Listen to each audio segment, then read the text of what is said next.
Okay, first thing we're going to do is harvest our pineapple. Okay. Here we have one nice pineapple.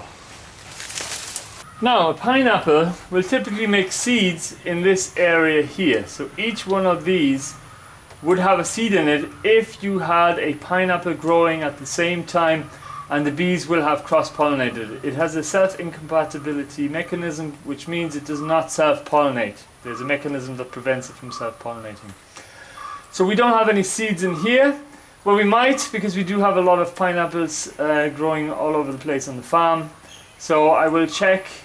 Let me just take a piece out of here just to check, but we can eat the rest of the pineapple, and this then becomes the new pineapple plant, which you will see later in the video, which happens to be also the easiest way to do it. Now, if you're growing pineapples from seed, chances are it's going to be a first generation hybrid, which is not a bad thing. It just means that you've made a cross, so the offspring is going to be different. But because you're going to be cloning it, so planting the top part of this, you know, eventually when you get the next pineapple, you'll be sticking this into the ground and you will have an instant new variety from that. Now, the seeds would be in behind this flap, and you get at them from the back, and you basically just open it up, and as you can see here, we have an empty space, empty cavity, no seeds in there whatsoever. They would normally be in this, see these little 3 grooves that are in there? That would kind of hold the seed in place, but of course it wasn't pollinated, and that makes it also much nicer to eat if you don't have anything that can cross-pollinate. Some of the newer varieties don't even make seeds, so that's something to be bearing in mind. Now, growing the seeds is really easy. You just sow them like anything, any other plant on the planet. Sow the seeds to the depth of the seed itself. So if the seed is about that big, so that much compost should be put on top. A pot that is about that big would be sufficient, and then when they're big enough, you can just transplant them out. If you see those mounds behind me, they go all the way to here, all the way past you, and again the same distance all around the barbed wire fence. And the reason I want to plant them here is because, of course, they're very, very thorny. So in case a goat actually gets through here, I'm thinking maybe it'll kind of keep it away from trying to get into the garden. I wanted to grow something that's thorny, loves shades, it doesn't mind a bit of shade, and it also, of course, is edible. So it's going to be a great thing. I'm going to plant maybe about 100 of them. So I'm going to go mad and plant lots of pineapples. Okay, so 2 ways to grow a pineapple. One is from the head. You recognize the top of the pineapple. This is where the pineapple would be. The juice stall place in town just gave me a load of them, about 25 to 30 heads. These are grown in Tamil Nadu, neighboring state of Kerala. And basically the second way to grow them is from seed. Now, if you're growing it from the head, all you got to do is, if you're in the tropics, basically, well, first you gotta, anyway, in any case, you're gonna take off the lower leaves, just like that. So you have something like that. And then what you're gonna do is you're gonna get a glass and fill it up with water and just leave that bit here sticking in the water. And provided it's in a warm, humid country, about 25-30 degrees Celsius, it's going to, within a week or so, make roots. And then you just plant the whole thing. That's if you're not in a tropical climate. If you're in a tropical climate, you basically just stick it in the ground and that's it. It will grow a massive, beautiful plant. Within 2 years, no, at least 2 years, you're gonna have a pineapple, 1 pineapple per plant. And they also do spread, so that's also a good thing. Once you planted it, here in the tropics, you're always gonna have pineapples.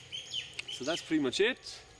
So I'm gonna do now these 25-30 things, and also it is a good idea to leave this dry out a little bit before you put it in the water, because it might rot. So leave it 4 or 5 days in the actual anywhere dry. Just stick them up like that somewhere, let the heads stick up, and then within like 5 days or so you can stick it into your jar of water, and then you will have actual roots.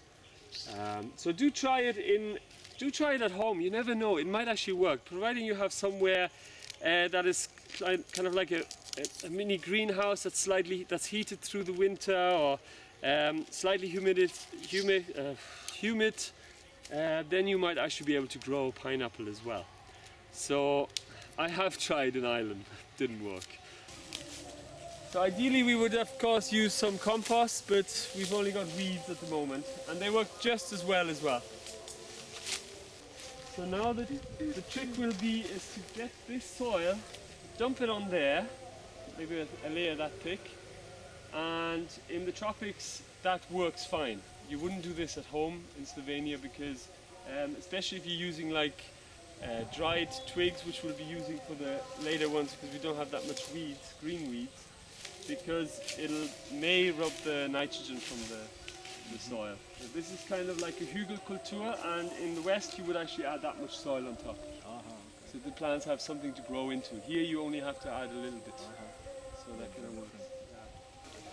Yeah, we have enough here, so.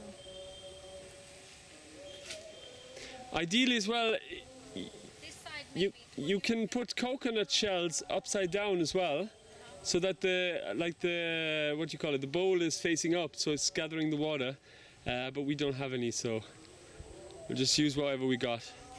So what's the gardening like in Slovenia? These two lad and lass, are avid gardeners in Slovenia.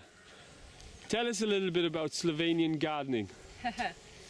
It's a bit more simple than here, I think. Yeah.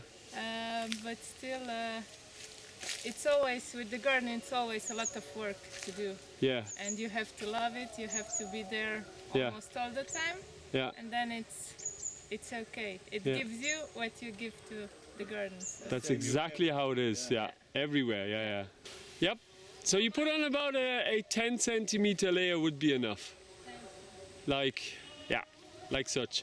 Now that stuff does not rot away so fast here in the tropics. So it's really handy that we actually have like 30, 40, 50 bags of that stuff. And with the pineapple, you don't want to be weeding every 5 minutes.